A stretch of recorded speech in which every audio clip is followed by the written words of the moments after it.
Hello everyone, यहाँहरूलाई मेरो YouTube च्यानलमा स्वागत छ। आज चाहिँ म यहाँहरूलाई काँक्रोको खल्पीको रेसिपी लिएर आएको छु र त्यसको लागि मैले काँक्रो चाहिँ बारीबाट भर्खर टिपेर ल्याएको छु। र यो काँक्रो चाहिँ हाम्रो नेपाली काँक्रो एकदम लामो खालको छ र फर्स्ट टाइम मैले ट्राई गरेको काँक्रो यहाँ र एकदम राम्रोसँग आयो। अहिले चाहिँ मैले काँक्रोलाई राम्रोसँग धोएर काँक्रो काटेर राख्नको लागि रेडी गरेको छु र त्यसको लागि सुकाउनको लागि एउटा नाङ्लो पनि लिएको छु र काँक्रो अहिले यस्तो देखिन्छ, यहाँहरूले देख्न सक्नुहुन्छ। अब चाहिँ यसलाई मैले काटेर अनि घाममा सुकाउँदैछु।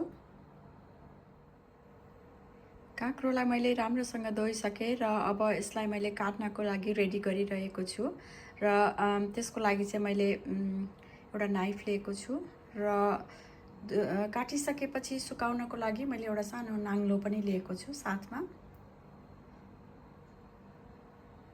र यसरी अब मैले काँक्रो काटिसकेपछि अनि आज दिनभरि घाममा राखिदिन्छु र भोलि मात्र यसलाई मैले अचार खल्पी राख्छु।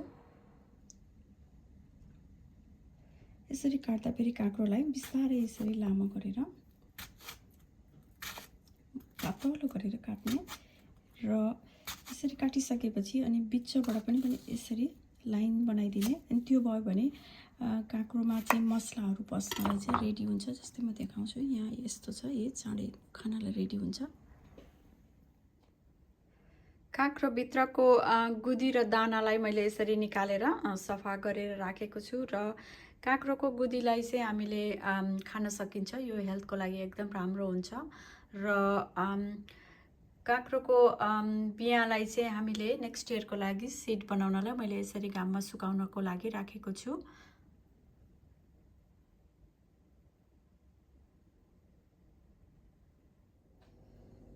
काँक्रोलाई मैले यसरी सबै काटिसकेर नाङ्लोमा सुकाउनको लागि रेडी गरेको छु। अहिले चाहिँ अब यस्तो देखिन्छ।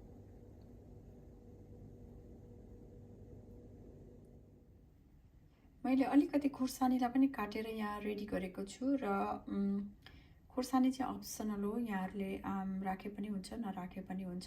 तर पिरो मनपर्नेले चाहिँ खुर्सानी राख्दाखेरि राम्रै हुन्छ र मैले यहाँ डल्ले खुर्सानी र अर्को लामो खुर्सानीहरू डिफ्रेन्ट कलरको खुर्सानीहरूलाई चाहिँ मैले यसरी बिचमा अलिकति काटेर सुकाउनको लागि रेडी गरेको छु।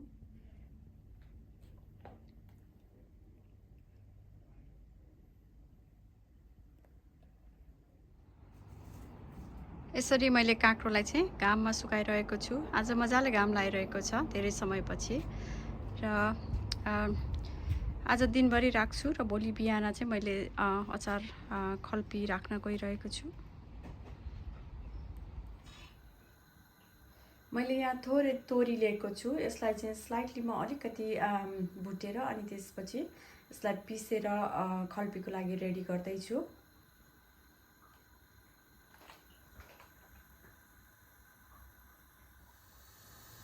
त्यसपछि मैले एउटा प्यानमा फेरि अलिकति तेल र थोरै मेथी लिएर यसलाई गोल्डन ब्राउन बनाएको छु, जुन चाहिँ खल्पीको लागि माथिबाट राख्नको लागि। र तेललाई मैले एकछिन तातिसकेपछि थोरै बेसार हाल्छु र यसलाई एकछिन सेलाउन दिन्छु, किनभने तातो खल्पीमा हाल्दाखेरि यो बिग्रने सम्भावना हुन्छ अचार। हिजो सुकाएको काँक्रो र खुर्सानी अहिले यस्तो देखिन्छ।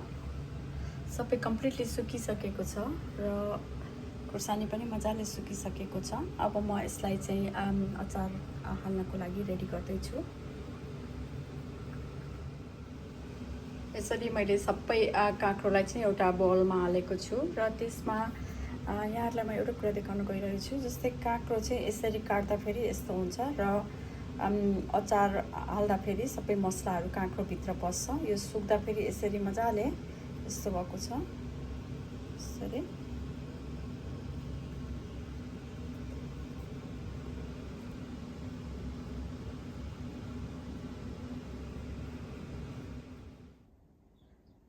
यसको लागि एउटा बोतल लिने सबभन्दा पहिला र बोतलमा अलिकति तेल हालेर मैले यसमा थोरै तेल हालेर यसरी सबैतिर लाग्ने गरेर यसमा देखाउनुपर्छ।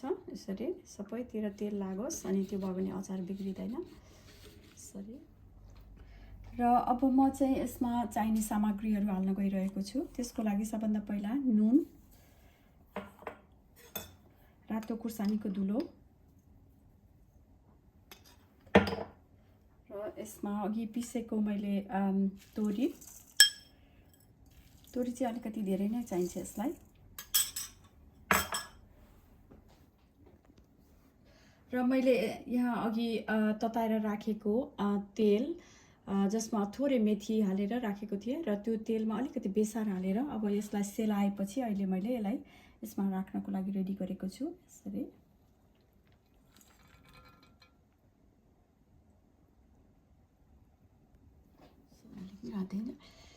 अब म यसलाई मिक्स गर्न गइरहेको छु सबै इन्ग्रेडियन्ट्सहरूलाई।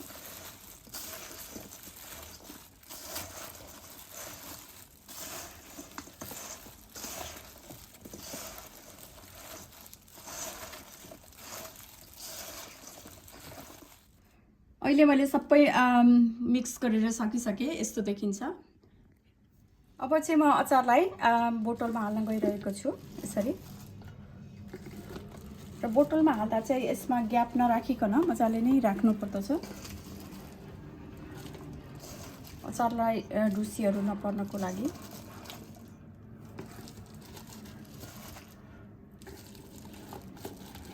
यसरी मजाले खाँदेर राख्नुपर्छ।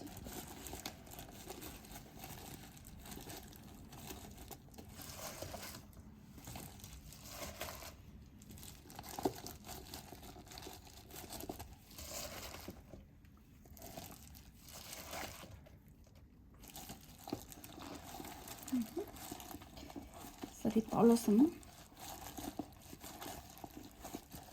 खाँदी मजाले गर्नुपर्छ। हेर्नुहोस् त कस्तो खाउँ खाउँ लाग्दो देखिन्छ अहिले नै।